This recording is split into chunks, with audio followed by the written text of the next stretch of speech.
The country of Great Britain is a railway country, with a history that spans the course of 150 years, with many stories to tell. These are the stories of the men, women and steam locomotives who worked and served under the almighty power which was British Railways. A time of innovation, motivation and change for the men, women, their work, and the steam locomotives and their services. These are the stories of the locomotives and their crews who worked hard under the threat of their lines closing, their jobs changing, and simply replacement, whilst keeping their spirits high through their adventures. These are the stories of the Locomotives of British Railways.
Episode 5. A Bow for the Golden Arrow. In the heyday of the Southern Railway, it was never uncommon to see some sort of brand new passenger express service coming in and out of London stations and travelling away to far off destinations, most likely to the seaside.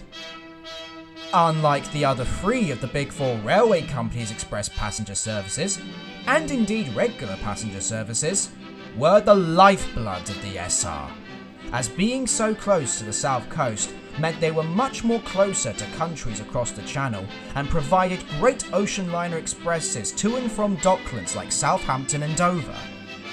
But they also had remarkable express trains that all provided luxury services to luxury destinations, with such names as the Atlantic Coast Express, the Bournemouth Belle, the Canada, and of course, the most famous of all Southern Express services, the Golden Arrow. The Golden Arrow Express was unique. It ran from London Victoria Station to Dover Harbour. At Dover Harbour, the coaches of the express would have been uncoupled from a British locomotive and then loaded onto a ferry going across the Channel to arrive at Calais docks in France. From there, a French locomotive would have taken it the rest of the way to France's capital, Paris. And now, the Golden Arrow is still going strong. This time it's gone under a new advertising campaign by British Railways Public Relations Division, and with that, British Railways is seeking new locomotives to be at the head of the Golden Arrow services. So this meant the hunt was on to find suitable locomotives. This created slight tension between all the different sheds on the railway, as they wanted their own express engines to pull the Golden Arrow. And this was the topic of discussion at Brighton one day, as Sir Kay, Oliver, Johnny and his cousin, a West Country called Wilton, were all talking about the Golden Arrow and who should pull it. Absolutely correct. No doubt one of the finest express trains ever to run in the world. Of course, it started off by the French in the 1920s with the Flèche d'Or running from Calais to Paris, but then later we introduced our equivalent on this side of the Channel. Is he always this, well, upper class? Yeah, pretty much. But this is one of his good days, so it could be worse. It was also a fast train, Sir Kay, don't forget that.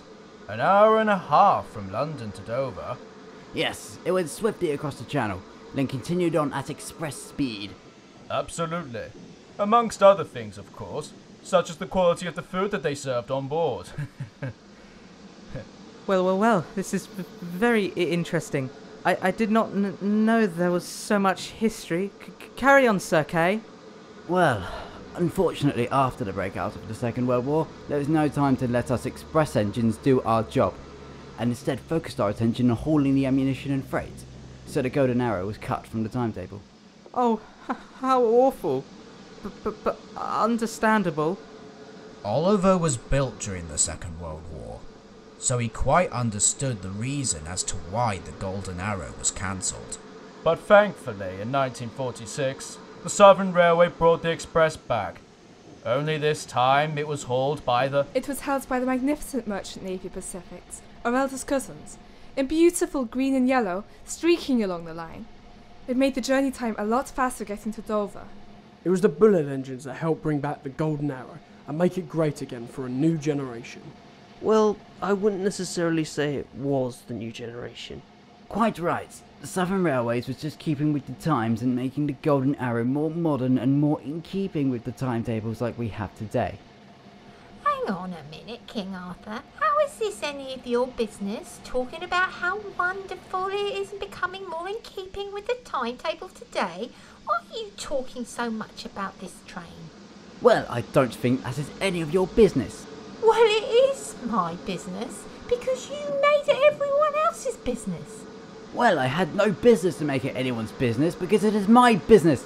Wait, I had no idea that this business is strictly your business, since this business is everyone's business, as everyone is talking about it, which makes it everyone's business. Wait, what? Hang on, I've lost track. That is ironic since everyone here is on tracks. And you had to point that out, didn't you? Sorry, it was right there for the taking, so I grabbed it. I couldn't resist. How can you grab something when you don't have arms? I don't think he was talking about grabbing something literally, Oliver. He's just being metaphorical. What does that mean? Doesn't matter. What I was trying to say was that if there is an opportunity to build a train like this, then I'll run at the opportunity to try and get a place on the roster. Yeah, but that's not going to happen. You know it's going to go to a light Pacific. Not necessarily. These are times of change after all. So maybe to help out with that, it needs influence from engines like me. Oh, do you mean old? Whom are you calling old? No, old is not the word you're looking for. Antiquated is more like it. What do you think, Oliver? I don't know. Sorry, Johnny. Hey, come on, we're getting off topic here. I agree. And anyway, Walton's right. If any engine is going to have to pull the Golden Arrow, it's got to be the most modern and fastest engines in the southern region. That was the case when the Lord Nelsons held onto the train, and I believe it's the same case today. Well, clearly that is not a convincing argument, but maybe an immature response like that might be the right one. As admittedly, I'm not the oldest or wisest engine in the shed. Thank the designer. So I think our resident wise old saint should settle this debate. Rafferty? There's a dead fly on me buffer. Rafferty! What? Sorry. Yeah. I think you're talking out your chimneys. Come again from Little Blue Tank Engine. The Golden Arrow is a much loved and much celebrated express train which has been pulled by many locomotives of all different shapes and sizes throughout the years. Don't you think it's a good idea trying to pass this great mantle down to someone else? To an engine who can be proud at the helm of this train? Well, who are you suggesting? The standard engines? Absolutely not! Okay, well that was insulting. Insulting? How dare you? How dare me? You're the one who started the verbal altercation on standard engines.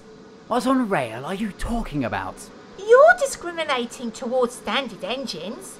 4MTs, standard tanks, Britannias, all of them are just as capable of pulling a named train just as much as me. If not, even more capable. Oh god, how did we even get to this point again? To be honest, I'm asking myself that question a lot, Johnny. At this point of the conversation, Johnny had suddenly come to a realization. Wait, so what you're saying is that because of all the defining qualities that you have, and the claim that you could bring something different to the Golden Arrow service, makes you eligible to pull it? At last, 222 Squadron, you finally understand now. Oh, no, not you. What do you mean, not me? Oh, come on. How can you be so ignorant? I've seen the amount of ash that comes out of your smoke box at the end of a long run. That's only from here to Clapham.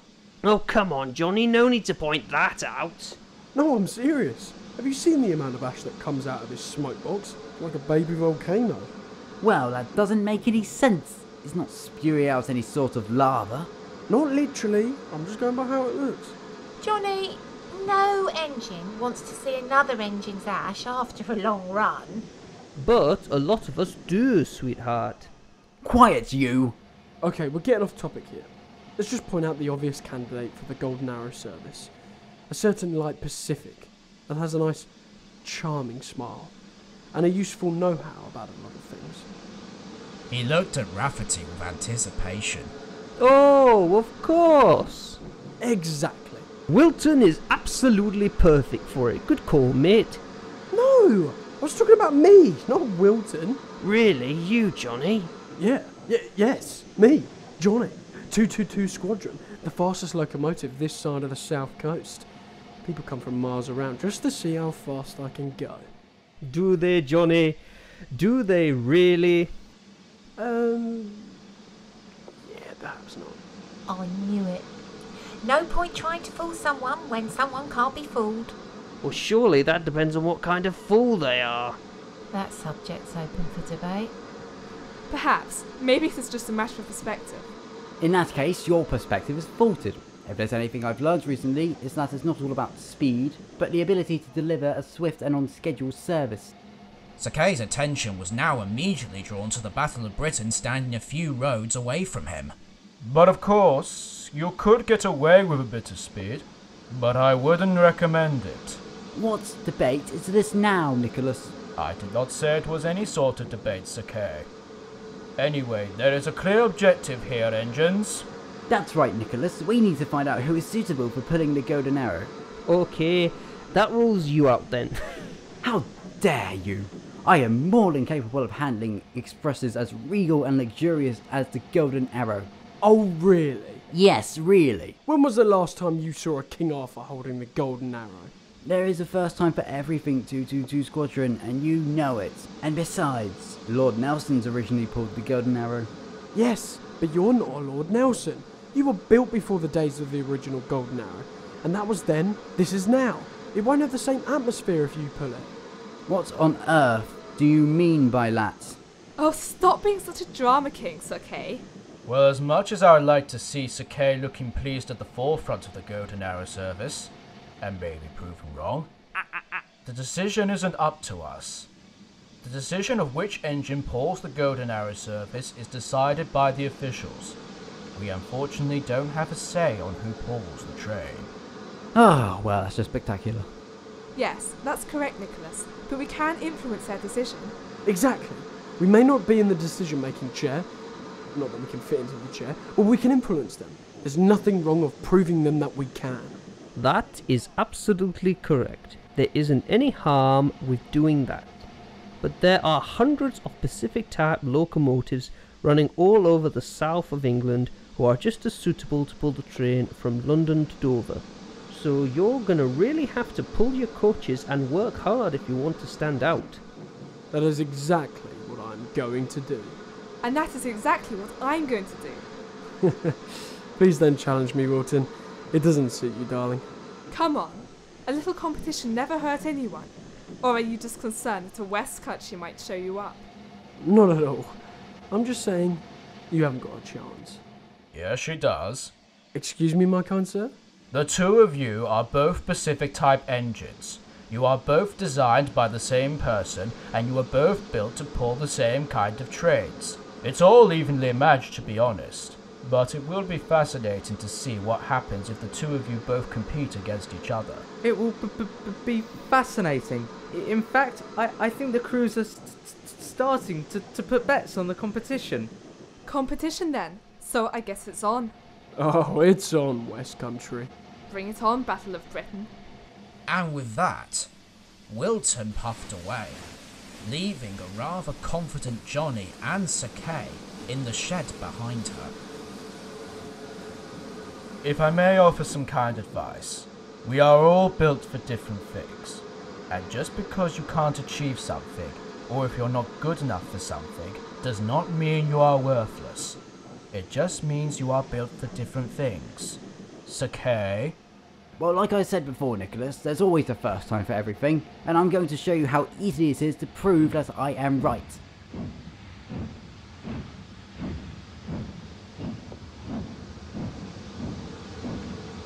Cocky King. And what is it you have for me, my friend? Johnny, I have no doubt in my mind that you are more suitable to pull the train than Sakei is.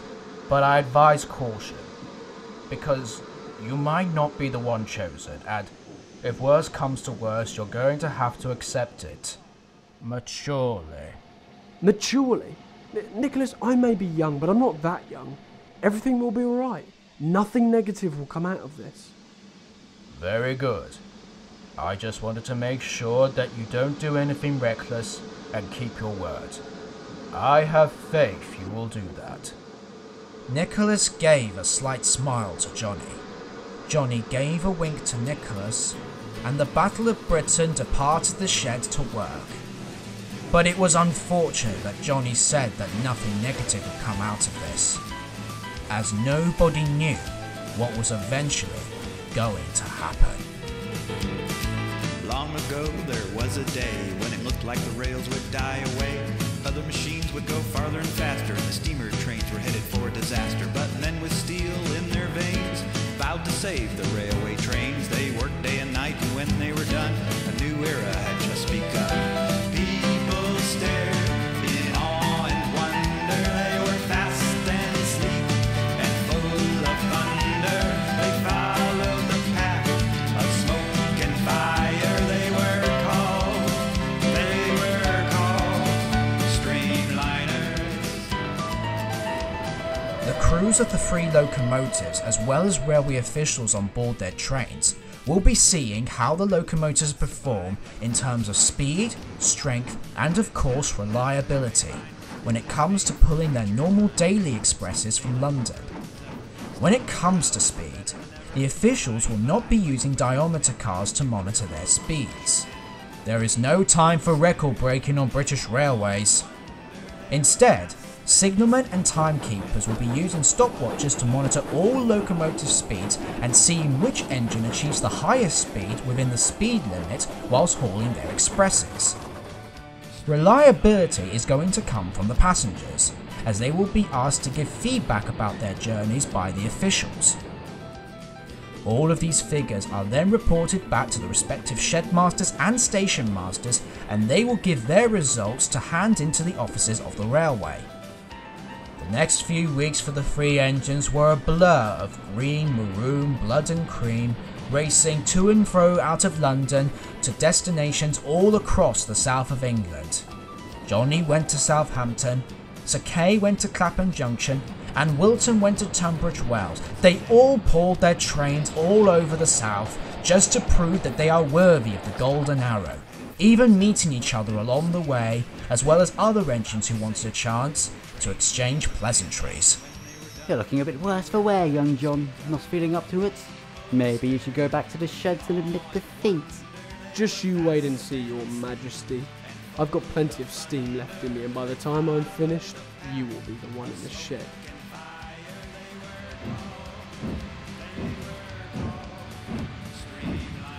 My.